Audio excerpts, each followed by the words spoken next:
नमस्कार दोस्तों। हल षष्ठी या हर छठ किसे कहते हैं? भादो मास में कृष्ण पक्ष में षष्ठी तिथि को हर छठ का पर्व मनाया जाता है। इस दिन भगवान श्री कृष्ण के बड़े भाई श्री बलराम जी का जन्म हुआ था। श्री बलराम जी का प्रधान शस्त्र हल तथा मूसल हैं, इसीलिए उन्हें हलधर भी कहते हैं। उन्हीं के नाम पर इस पर्व का नाम हल षष्ठी पड़ा, क्योंकि इस दिन हल के पूजन का विशेष महत्व है। हमारे कृषि प्रधान देश का प्राण तत्व भी हल ही है, इसीलिए इस महान उपयोगी हल तथा उनके धारक की समूचे देश में प्रतिष्ठा बढ़े, इसीलिए भी इस त्यौहार का विशेष महत्व है। हमारे देश के पूर्वी जिलों में इसे ललई छठ भी कहते हैं। इस व्रत को पुत्रवती स्त्रियां करती हैं। इस दिन हल का जुता हुआ फल या अन्न खाना वर्जित है। इस दिन गाय का दूध दही खाना भी वर्जित है। इस दिन भैंस का दूध या दही ही खाना चाहिए। इस दिन स्त्रियां महुए की दातुन करती हैं। प्रातःकाल स्नान करने के बाद पृथ्वी को लीप कर एक छोटा सा तालाब बनाया जाता है। इस तालाब में झरबेरी, ताश तथा पलाश की एक एक शाखा बांधकर बनाई गई हर छठ को गाड़ दिया जाता है और फिर नारियां इसकी पूजा करती हैं। पूजा में सतनजा यानी कि चना, जौ, गेहूँ, धान, अरहर, मक्का तथा मूंग चढ़ाने के बाद सूखी धूल, हरी कजरियाँ, होली की राख, होली पर भुने हुए चने के होरा तथा जौ की बालें चढ़ाती हैं। हर छठ के समीप कोई आभूषण तथा हल्दी से रंगा हुआ कपड़ा भी रखा जाता है। इस प्रकार विधि पूर्वक पूजा करके भैंस के मक्खन का हवन करके कथा कही जाती है। आइए सुनते हैं कथा। एक गर्भवती ग्वालिन के प्रसव का समय समीप आया। उसे प्रसव पीड़ा होने लगी। उसका दही भी बेचने के लिए रखा हुआ था। वह सोचने लगी, बालक ने जन्म ले लिया तो ना तो दूध बिकेगा और ना ही दही बिक पाएगा। इसीलिए वह दूध दही की मटकियाँ सिर पर रखकर चल दी।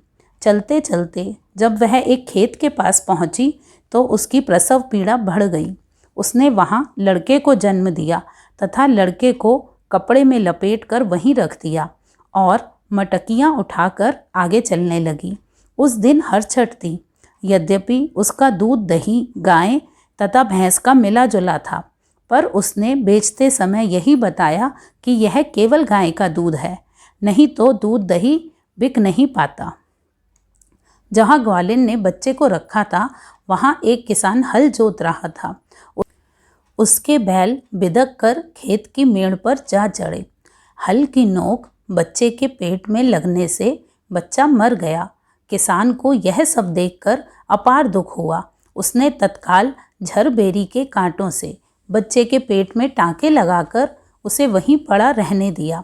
ग्वालिन ने लौटकर बच्चे को मरा पाया तो सोचने लगी कि यह मेरे ही किसी पाप का फल है। मैंने आज हर छठ के दिन व्रत करने वाली अनेक स्त्रियों को गाय का दूध दही बेचकर उनका धर्म भ्रष्ट किया है। उसी का यह दंड है। मुझे लौटकर अपना पाप प्रकट कर प्रायश्चित करना चाहिए। वह लौटकर वहाँ गई जहाँ उसने दूध दही बेचा था।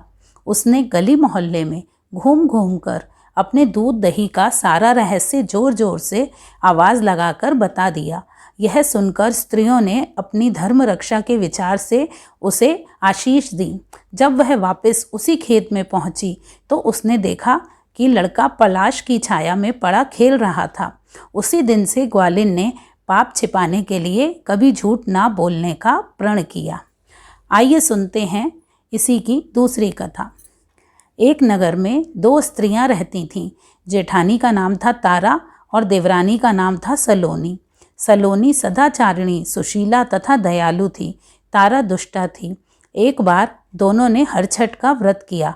सायंकाल के समय दोनों स्त्रियां थालियां परोसकर ठंडी होने के लिए रखकर बाहर बैठ गईं।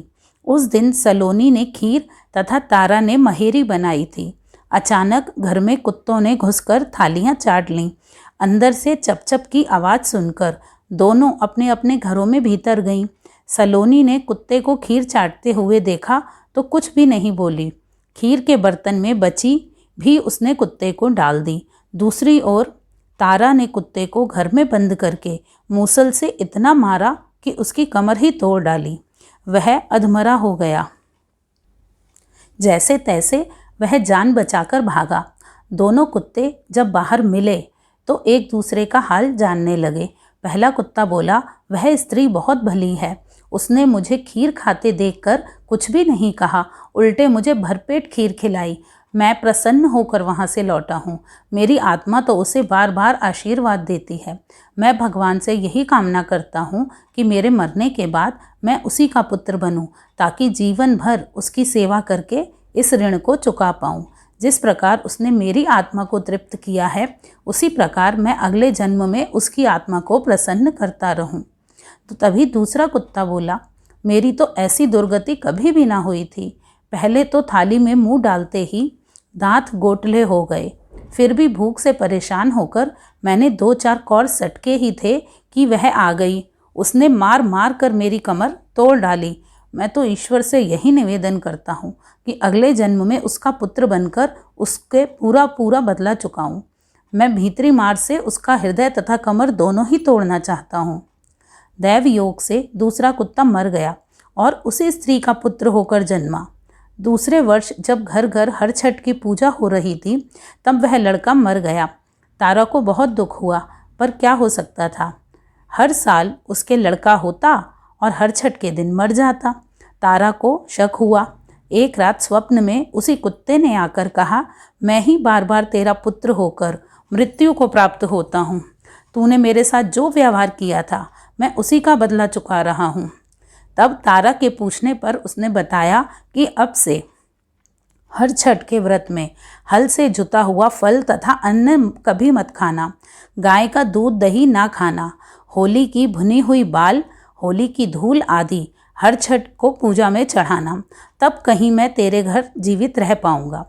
पूजा के समय यही तारक गण छिटकें तो तू समझना कि अब मैं यहाँ जीवित रहूँगा। तारा ने वैसा ही किया। उसके बच्चे जीने लगे। तब से इस व्रत का प्रचलन और भी बढ़ गया।